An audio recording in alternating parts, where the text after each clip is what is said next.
Selamat datang kembali di pembahasan mendalam kita. Hari ini nih kita mau gali satu konsep yang sering banget diobrolin tapi kayaknya pemahamannya suka beda-beda.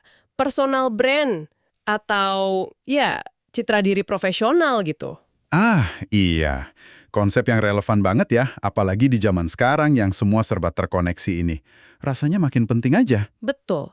Dan buat panduan kita kali ini, kita bakal bedah bab pertama, buku Wealthy and Well Known. Ini karya AJ dan Rory Vaden. Nah, mereka ini punya pengalaman langsung gitu, membangun reputasi, dan mereka tuangin dalam semacam kerangka kerja yang menarik sih.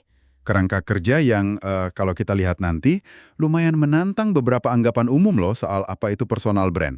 Nggak sekedar yang kita kira biasanya. Nah, iya kan? Jadi tujuan kita sekarang ini intinya pengen bener-bener nangkep nih, apa sih esensi personal brand menurut Vaden ini, dan kenapa ini penting buat Anda serius apapun kerjaan atau kesibukan Anda sekarang. Siap ya, kita bongkar bareng? Oke, mari kita mulai.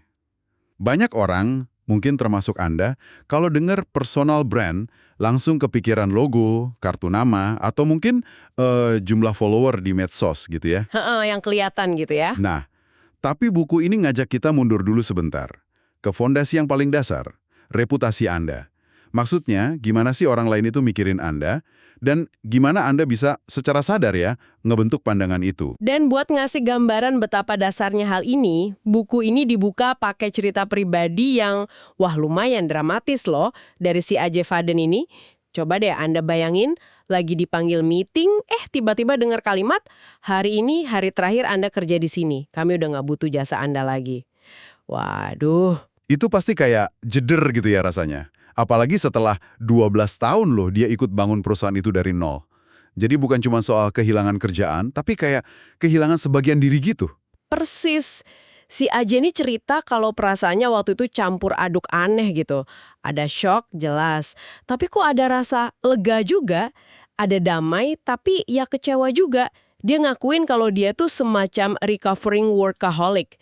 Jadi identitasnya tuh udah nempel banget sama kerjaannya. Nah, di sini nih nyambungnya ke personal brand. Pas kerjaannya hilang, muncul pertanyaan penting. Kalau gue bukan itu lagi, terus gue siapa dong? Krisis identitas beneran. Pengalaman pahit ini malah jadi titik tolak dia buat ngerti apa sih yang benar-benar nempel di diri kita yang nggak bisa hilang gitu aja. Ada detail unik lagi nih. Pas momen dipecat itu, AJ kayak dengar suara di kepalanya bilang, udah diem aja, biarin ini terjadi. Padahal biasanya dia orangnya vokal gitu. Ini kok disuruh diem?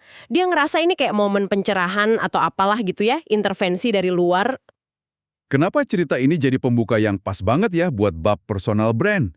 Soalnya, ini langsung nusuk ke argumen utama penulis. Personal brand sejati itu intinya bukan jabatan, bukan perusahaan tempat kerja. Tapi tentang siapa diri Anda di level yang paling dasar. Sesuatu yang nggak bisa dipecat. Sesuatu yang nggak bisa diambil orang lain gitu ya. Betul, kayak kutipan yang dia pakai juga. Hidup baru Anda akan selalu mengorbankan hidup lama Anda. Jadi emang ada yang harus dilepas buat nemuin identitas yang lebih asli. Nah, cerita AJ ini jadi kayak jembatan gitu ya, buat ngertiin definisi inti yang ditawarin buku ini. Reputasi, kata mereka, simple aja. Reputasi itu apa yang orang pikirin pas mereka mikirin Anda. Udah, gitu aja. Lugas banget. Dan ini yang perlu dicatat nih. Anda itu udah punya reputasi. Suka nggak suka, sengaja dibentuk atau enggak, udah ada aja. Jadi pertanyaannya tuh bukan, perlu nggak sih saya bangun reputasi? Tapi lebih ke, reputasi yang nempel di saya sekarang, itu reputasi yang saya mau nggak sih? Benar juga ya. Jangan-jangan reputasi kita sekarang mah nggak sesuai sama yang kita pengen capai. Nah, itu dia. Apakah citra itu dukung tujuan Anda atau malah jadi penghambat? Dari pemahaman dasar soal reputasi ini, baru deh penulis ngasih definisi yang lebih formal buat personal branding. Katanya gini, personalization branding itu formalisasi, digitalisasi, dan monetisasi reputasi Anda. Oke, 3 kata kunci itu. Formalisasi, digitalisasi, monetisasi. Coba kita bedah dikit. Oke, formalisasi itu artinya Anda mulai sengaja, mulai terstruktur ngebentuk reputasi itu. Nggak pasrah aja sama keadaan atau omongan orang. Jadi lebih proaktif gitu ya. Betul. Terus digitalisasi, ya ini jelas ya, bawa reputasi itu ke dunia maya, biar kelihatan, biar jangkauannya lebih luas. Dan monetisasi, nah ini soal gimana reputasi yang udah kebangun itu bisa jadi nilai nyata. Bisa jadi duit, kesempatan, pengaruh, macam-macam lah. Penjelasan ini penting banget sih, soalnya kan banyak salah kaprah ya soal personal brand. Misalnya, mikir ini cuma buat penulis, pembicara, atau influencer doang. Nah, itu salah satu miskonsepsi umum. Atau mikir ini cuma soal tampilan visual, warna, logo, font, website keren, feed Instagram rapi. Padahal, kata penulis, itu semua bisa jadi alatnya, bisa jadi ekspresinya, tapi bukan intinya. Intinya tetap di reputasi itu tadi ya, yang akarnya di siapa kita dan apa yang kita lakuin. Tepat. Nah, terus pertanyaannya, kenapa kita mesti repot-repot gitu ya? Memformalkan, mendigitalkan, memonetisasi reputasi ini. Pentingnya di mana? Buku ini nggak cuma modal cerita atau argumen loh, tapi mereka juga ngasih data. Hasil riset nasional yang mereka bikin sendiri. Investasinya juga nggak main-main. Katanya lebih dari $100.000. Wow, serius mereka riset soal ini, hasilnya gimana? Hasilnya lumayan bikin melek sih. Ada beberapa angka penting nih buat Anda perhatiin. Satu, soal kepercayaan. Ternyata 74% orang Amerika bilang mereka lebih gampang percaya sama orang yang punya personal brand yang udah dikenal, gitu, udah mapan. Zaman sekarang, percaya itu kayak mata uang baru kan? Bener banget, susah dapetinnya. Kedua, soal pengaruh. Ada 88% responden setuju kalau perusahaan itu bahkan lebih berpengaruh kalau pendiri atau bos-bos kuncinya punya personal brand yang dikenal, dipercaya, dan diikutin orang. Jadi, reputasi orangnya bisa ngangkat perusahaannya juga. Masuk akal sih itu. Ketiga, nah ini dari sisi bisnis menarik banget soal daya beli. 63% orang bilang mereka lebih mungkin beli dari seseorang profesional yang maksudnya yang punya personal brand kuat. Dan ini nih yang bikin kaget, 58% itu mau bayar lebih mahal loh buat jasa dari profesional individu dibanding dari perusahaan gede kalau si profesional ini punya personal brand yang mantap. Serius? 58% mau bayar lebih? Cuma gara-gara personal brand? Wah, ini kekuatannya gede banget dong di pasar. Gede banget. Dan ada lagi, soal nilai. Sekitar 67% orang mau bayar lebih buat produk atau jasa dari perusahaan yang pendirinya punya personal brand yang nilai-nilainya itu sejalan sama nilai pribadi mereka. Jadi kesamaan value, itu jadi pertimbangan orang buat ngeluarin duit. Gila sih angka-angkanya. Ini jelas bukan main-main ya. Bener-bener nunjukin gimana reputasi yang dikelola baik itu ngaruh ke kepercayaan, pengaruh, bahkan ke dompet kita gitu ya. Ya, nah biar kita lebih gampang ngerti gimana reputasi ini kebentuk, penulis ngasih formula nih. Kelihatannya simple tapi dalam artinya. Hasil kali jangkauan sama dengan reputasi. Oke, hasil X jangkauan sama dengan reputasi. Coba kita urai lagi. Hasil ini maksudnya substansinya ya. Apa yang udah kita lakuin, capai, bukti kerja kita, keahlian, pengalaman, dampak nyata. Isinya lah ya. Betul. Sementara jangkauan, ini soal exposure-nya. Seberapa banyak orang yang tahu soal Anda dan soal hasil Anda tadi. Seberapa luas sih orang-orang, nah kalau Anda itu ada dan bisa apa? Nah, di sini nih sering jadi dilema kan ya. Kalau ditanya, pentingan mana hasil atau jangkauan? Kayaknya kebanyakan orang, mungkin Anda juga, otomatis bakal jawab hasil dong, kualitas kerja, pengalaman, itu kan yang utama harusnya. Logikanya sih gitu. Tapi, disinilah salah satu kejutan atau mungkin ya kebenaran pahit yang diungkap buku ini. Mereka pakai contoh perbandingan dua perenang olimpiade hebat dari Amerika. Michael Phelps sama Katie Ledecky. Dua-duanya punya hasil yang luar biasa kan? Medali emasnya seabrek. Iyalah, itu legenda dua-duanya. Tapi, jangkauan Michael Phelps itu jauh banget ngalahin Katie Ledecky. Hampir semua orang di dunia tahu Michael Phelps, bahkan yang nggak ngikutin renang. Tapi Katie Ledecky, walaupun prestasinya gila-gilaan juga, tapi tingkat terkenalnya secara global, ya nggak sebesar Phelps. Wah, iya juga ya. Ini contoh yang kuat banget buat nunjukin. Buat nunjukin kalau di dunia yang ramenya minta ampun ini, jangkauan Anda itu jadi penting banget. Mungkin lebih penting dari yang kita kira atau kita harapin. Penulis bahkan bilang, seringkali di pasar, jangkauan itu bisa jadi lebih nentuin sukses daripada hasil. Percuma jadi rahasia terbaik dunia kalau nggak ada yang tahu Anda ada. Bener juga. Orang kan sering pakai jangkauan sebagai saringan ya. Oh, ini followernya banyak, pasti bagus. Semacam social proof gitu. Nah itu dia, penulis malah argumennya lebih keras lagi. Kadang jangkauan bisa lebih penting dari hasil. Kita lihat aja di internet, banyak orang yang followernya banyak bisa dapat duit banyak, padahal mungkin hasil atau kualifikasinya nggak sedalam orang lain di bidang yang sama. Kenapa? Ya karena jangkauan mereka lebih luas, mereka lebih jago jualannya. Ini mungkin agak nyakitin ya dengernya, apalagi buat para ahli atau praktisi yang udah fokus banget ngasah hasil, tapi kurang mikirin jangkauan. Iya, ini realitas yang mungkin pahit, tapi perlu diakui. Banyak ahli sejati yang hasilnya nyata, terlalu asik di dapur, ngasah skill, tapi lupa jualan ke depan, lupa bangun jangkauan. Akhirnya, ya gitu-gitu aja. Penulis sampai bilang gini, seringkali pemasar terbaiklah yang menang, bukan selalu ide terbaik.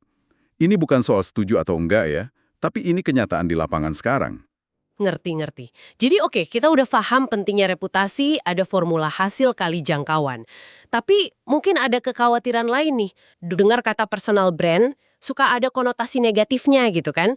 Pamer lah, ego lah, pencitraan palsu, influencer depan mobil sewaan lah. Buku ini ngebahas ini juga nggak? Oh, jelas dibahas. Mereka sadar banget sama persepsi negatif ini dan berusaha lurusin. Kata mereka, bangun personal brand yang otentik itu justru bukan soal itu semua. Malah sebaliknya, ini soal gimana kita gali keunikan asli diri kita. Your unique design, istilah kerennya. Terus, pakai keunikan itu buat kasih inspirasi ke orang lain, kasih nilai tambah ke dunia, dan bangun kepercayaan yang beneran, yang tahan lama. Jadi fokusnya lebih ke kontribusi, ke ngasih manfaat gitu ya, bukan cuma moles tampilan luar aja. Persis. Kalau dilihat dari sudut pandang ini, bangun personal brand itu jadi kayak usaha yang punya makna gitu loh. Jadi aset berharga yang nempel di diri kita, bukan di jabatan atau perusahaan. Sesuatu yang, balik lagi ke cerita aja tadi, nggak bisa dipecat atau diambil dari Anda. Reputasi asli Anda itu ya punya Anda selamanya. Nah, ini balik lagi ke pemisahan tadi ya, antara siapa Anda dan apa kerjaan Anda sekarang. Bener. Reputasi sejati itu bisa dibawa kemana-mana. Ada contoh lain nih, dari penulis yang menarik buat gambarin betapa kuatnya persepsi yang udah nempel. Jadi, bertahun-tahun setelah Eji ini keluar dari kerjaan jualan dan jadi CEO di perusahaan baru bareng suaminya si Rory, suaminya ini ternyata masih sering ngenalin Eji ke orang baru sebagai penjual terbaik yang pernah saya temui. Loh, padahal udah jadi CEO waktu itu. Iya, dan ini bukan karena Rory nggak menghargai peran CEO-nya Eji, tapi karena selama lebih dari 10 tahun sebelumnya, si Eji ini mungkin tanpa sadar ya, udah ngondisiin orang-orang di sekitarnya, termasuk suaminya, buat ngasosiasiin dia banget sama peran jualan. Fokus waktu, energi, obrolannya selama bertahun-tahun, itu udah nanam persepsi itu kuat banget. Wah, pelajaran penting nih. Apa yang bisa kita ambil dari sini buat kita semua? Pelajaran utamanya, kita perlu sengaja dan proaktif buat nentuin gimana kita pengen dikenal sekarang dan di masa depan. Nggak bisa pasif aja ngebiarin persepsi lama atau omongan orang lain yang nentuin reputasi kita. Kita harus aktif ngelola cerita tentang diri kita di semua titik interaksi, mau online mau offline. Buku ini ngasih pertanyaan refleksi yang bagus banget buat Anda. Reputasi Anda emang mendahului Anda, tapi apakah Anda menginginkan reputasi yang sekarang ini? Ngena banget pertanyaannya. Udah sesuai belum nih citra kita sama tujuan kita ke depan? Nah, pertanyaan bagus buat direnungin kan? Terus nih, kalau kita udah ngerti konsepnya, kenapa kok masih banyak orang, bahkan yang niatnya baik, punya skill tapi gagal bangun personal brand yang efektif? Apa sih akar masalahnya menurut buku ini? Penulis nunjuk satu penyebab utama yang sering banget kelewat. Kurangnya kejelasan dan kurangnya fokus. Ini biang kerok nomor satunya. Bukan karena kurang skill, kurang niat, atau masalah karakter gitu. Seringnya bukan itu. Gagalnya itu lebih sering karena nggak jelas dasarnya. Nggak jelas siapa sih target audiens spesifik yang mau dilayanin, nggak jelas masalah konkret apa yang mau dibantu diselesain buat mereka. Terus, nggak jelas juga gimana persisnya dia pengen dikenal atau diposisikan di mata audiens itu. Semuanya jadi abu-abu, nggak fokus. Jadi langkah paling awalnya justru dapetin kejelasan itu dulu ya, sebelum mikirin yang lain-lain. Mutlak. Buku ini nekenin banget pentingnya punya semacam brand mantra atau ya pernyataan misi pribadi yang jelas. Jawab pertanyaan kenapa di balik semua ini. Tanpa fondasi kejelasan ini, semua strategi, semua taktik bangun personal brand jadi kayak sporadis gitu. bikin bingung orang, dan ujung-ujungnya ya nggak efektif. Kejelasan itu titik start yang nggak bisa ditawar. Wah, ini benar-benar ngajak kita buat introspeksi dulu ya. Sebelum mikirin logo, warna, postingan medsos, tanya dulu ke diri sendiri, siapa gue, siapa yang mau gue bantu, dan gimana gue mau dikenal pas ngebantu mereka. Tepat sekali. Udah belum Anda ngeluangin waktu buat jawab pertanyaan-pertanyaan dasar itu dengan jernih? Udah secara sadar belum ngebentuk narasi reputasi Anda tiap hari? Atau jangan-jangan masih cenderung ngebiarin aja terbentuk acak sama omongan orang, tuntutan kerjaan sesaat, atau malah sama bayang-bayang sukses atau gagal di masa lalu? Oke. Coba kita rangkum yuk poin-poin penting dari obrolan kita soal bab pertama wealthy and well-known ini. Jadi intinya personal brand itu adalah reputasi Anda. Apa yang orang pikir dan rasain soal Anda. Dan reputasi ini adalah hasil kali dari dua hal. Hasil, substansi Anda, apa yang udah Anda capai, dikali sama jangkauan. Seberapa banyak orang yang tahu soal Anda dan hasil Anda itu. Dua-duanya penting. Dan kadang jangkauan malah bisa jadi penentu di pasar yang udah rame banget. Penting juga buat ingat, ini bukan cuma soal kerjaan atau citra luar aja, tapi akarnya itu di siapa diri Anda yang asli, nilai-nilai Anda, cerita Anda, keunikan Anda, sesuatu yang nggak bisa diambil orang lain. Dan kunci buat bangun ini secara efektif adalah kejelasan. Jelas siapa yang mau dilayani, masalah apa yang mau diselesaikan, dan gimana Anda mau dikenal. Ini butuh fokus dan niat yang disengaja dalam tiap langkah Anda. Nah, sebagai penutup nih, kita pengen ninggalin Anda dengan satu pemikiran buat direnungin lagi yang nyambung dari ide soal warisan yang juga disinggung di buku ini. Iya, penulisnya kan ngajak kita mikir ya, warisan apa sih yang pengen Anda tinggalin? Nah, kalau personal brand Anda, reputasi Anda, itu bagian penting dari warisan itu. Coba direnungin sebentar. Keputusan-keputusan kecil apa, obrolan-obrolan apa, konten apa yang Anda bagiin hari ini, mungkin tanpa terlalu dipikirin, yang sebenarnya lagi pelan-pelan ngebangun atau ngebentuk warisan reputasi Anda buat nanti, buat tahun-tahun ke depan.